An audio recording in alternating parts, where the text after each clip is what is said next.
Hello friends, আসসালামু আলাইকুম। আমার চ্যানেলের নতুন আরও একটি রেসিপি দেখার আমন্ত্রণ জানিয়ে শুরু করছি আজকের রেসিপি। আজকে মজাদার একটা পিঠা রেসিপি নিয়ে চলে এসেছি, আশা করছি আপনাদের ভালো লাগবে। তো পিঠা তো অনেকেই অনেকভাবে তৈরি করে থাকেন, আমি আজকে যেভাবে তৈরি করেছি এভাবে তৈরি করলে পিঠাগুলো তো টেস্টি হবেই, আর তার সাথে দেখতেও অনেক সুন্দর লাগবে। এভাবে ইউনিক স্টাইলে পুলি পিঠা তৈরি করলে আপনাদের পিঠাগুলো দারুণ হবে, আর যাকে খেতে দেবেন তারাও কিন্তু খুব সহজেই খুশি হয়ে যাবে। দেখতে কিন্তু দারুণ হয়। তো চলুন মূল রেসিপিতে চলে যাচ্ছি। প্রথমেই এখানে কিছুটা পানি নিয়ে নিয়েছি, আর এর সাথে দিয়ে দিচ্ছি পরিমাণ মতো লবণ। পানি আর লবণটাকে ভালো করে ফুটিয়ে নিতে হবে। যখন এভাবে বলক চলে আসবে তখন এর মধ্যে দিয়ে দিতে হবে শুকনা চালের গুঁড়ি। এখানে আপনারা ভেজা চালের গুঁড়িটাও ব্যবহার করতে পারেন। তো এখানে আমি শুকনা চালের গুঁড়িটাই দিয়ে দিয়েছি। এখন একটু এভাবে নেড়ে চেড়ে ঢাকনা দিয়ে ঢেকে রেখে দিতে হবে কিছুক্ষণের জন্য। তো নামিয়ে নিচ্ছি। নামিয়ে ঢাকনা দিয়ে ঢেকে রেখে দিয়েছি। ততক্ষণে আমি এখানে নারকেলের পুরটা বানিয়ে নিচ্ছি। এখানে দিয়ে দিচ্ছি নারকেল, আর এর সাথে দিয়ে দিচ্ছি গুড়। এটা আপনারা আপনাদের পরিমাণ অনুযায়ী দিয়ে দিবেন। তারপর লো হিটে এভাবে একটু নেড়ে চেড়ে নিলেই নারকেলের পুরটা কিন্তু একদম রেডি হয়ে যাবে। জাস্ট শুধুমাত্র পানিটাকে গলিয়ে নেবেন, বেশি হার্ড করার কোনো প্রয়োজন নেই। গুড়ের যে পানিটা বের হয় সেটা একটু কমিয়ে নিলেই হয়ে যাবে। তো এখন এই অবস্থায় আমি নামিয়ে নিচ্ছি। এটা যখন ঠান্ডা হয়ে যাবে তখন এই শিরাটাও অনেকটা চুপসে যাবে, এরকম থাকবে না, আরও একটু হার্ড হয়ে যাবে। তো এখন আগে যে আটার কাইটা তৈরি করে রেখেছিলাম সেখান থেকে এই আটাটাকে গরম থাকা অবস্থায় এটাকে ডো তৈরি করে নিতে হবে। তো এভাবে 5 থেকে 6 মিনিট মধ্যে ডোটা তৈরি করে নিয়েছি। এখন এখান থেকে একটু ডো নিয়ে নিচ্ছি, নিয়ে একটা রুটি তৈরি করে নেব। রুটিটা একটু মোটা করে তৈরি করতে হবে। আমরা রেগুলার যে রুটি খাই তার থেকে একটু মোটা করে তৈরি করতে হবে, যেহেতু এর ওপর আমরা ডিজাইনটা তৈরি করব।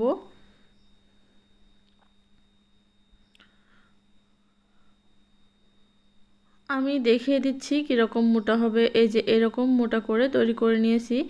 এখন এরকম একটা স্কেলের সাহায্যে একটু চাপ দিয়ে এভাবে দাগ কেটে নিচ্ছি।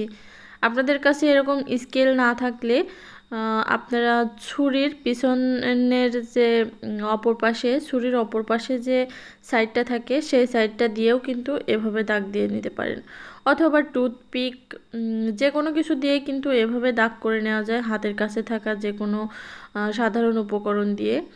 তো আমার হাতের কাছে যেটা ছিল সেটা দিয়েই কিন্তু আমি এভাবে দাগ কেটে নিচ্ছি।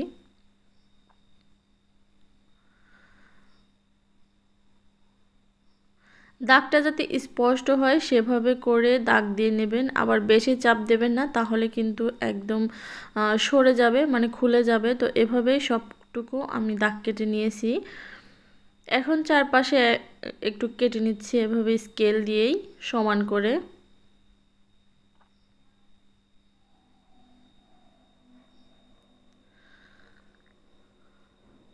পিঠাটা বানানো কিন্তু একদমই ঝামেলা নেই, খুবই সহজে অনেকগুলো পিঠা তৈরি করে ফেলা যায়। তো চারপাশটা এভাবে সমান করে কেটে নিচ্ছি। আর পিঠার সাইজটা আপনারা যে যত বড় ইচ্ছা সেরকম রাখতে পারেন, ছোট বা বড়। তো আমি এটাকেও আবার 4 ভাগে ভাগ করে নিচ্ছি। একটু সমান করে মেপে নিচ্ছি যাতে করে সবগুলো পিঠা সমপরিমাণ হয়।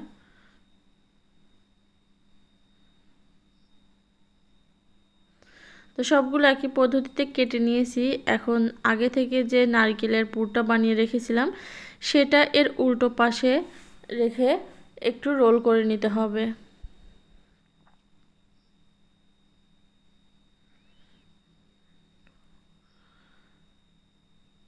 তো এই তো রোল করে নিয়েছি।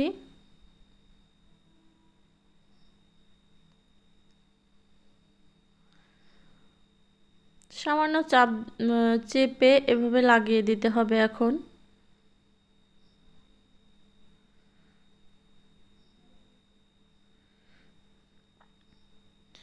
আপনারা চাইলে এভাবেও রেখে দিতে পারেন, আবার চাইলে আমার মতো এভাবে একটু মুড়িয়েও দিতে পারেন, যাতে করে না খুলে আসার সম্ভাবনা থাকে। আর এভাবে করে দিলে রোলটাও একটু দেখতে ভালো লাগে আর কি।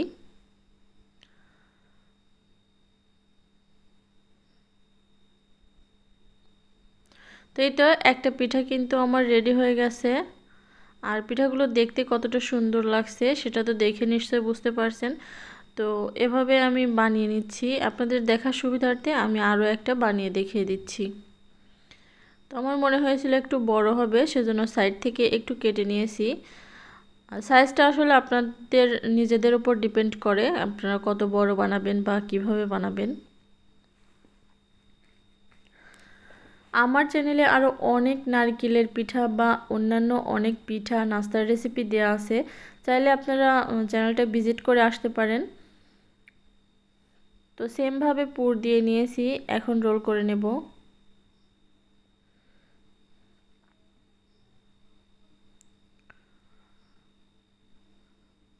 সাইডটা জোড়া লাগিয়ে দিয়েছি।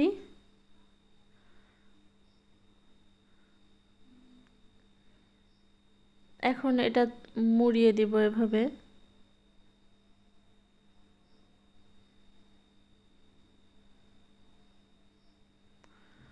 তো একই পদ্ধতিতে আমি সবগুলো পিঠা তৈরি করে নিয়েছি, দেখতেই পারছেন। এখন এই পিঠাগুলো ভাপাতে হবে, তো তার জন্য একটা প্যানে আমি পরিমাণ মতো পানি দিয়ে দিয়েছি। আর পানিটা যখনই ফুটতে শুরু করেছে তখনই এর উপরে দিয়ে দিচ্ছে এভাবে একটা চালনি। আপনাদের কাছে যা থাকে তাই দিবেন। রাইস কুকারের উপরে যদি যে ঝাঁঝারিটা থাকে সেটাও দিতে পারেন, আবার কোনো পাতিলের মুখে কাপড় বেঁধেও এভাবে সিদ্ধ করে নিতে পারেন। স্টিমারের কিন্তু কোনো প্রয়োজন নেই। তো এভাবে ঢাকনা দিয়ে ঢেকে 5 মিনিট রেখে দিতে হবে। ঢাকনার গায়ে কোনো ছিদ্র থাকলে সেটাকেও বন্ধ করে দিতে হবে।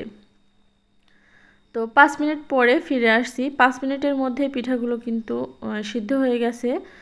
যেহেতু আগে থেকেই আটাটা সিদ্ধ করা, তাই বেশিক্ষণ রাখার কোনো প্রয়োজন নেই, 5 মিনিটেই হয়ে যাবে। তো এটাকে নামিয়ে নিয়েছি। আর এখন অনেকটাই ঠান্ডা হয়ে গেছে, আমি পরিবেশন করে দিয়েছি।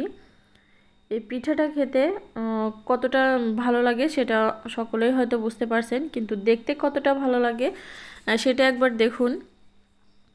আমার আজকের রেসিপি যদি আপনাদের কাছে ভালো লেগে থাকে অবশ্যই লাইক, কমেন্ট এবং শেয়ার করে দেবেন।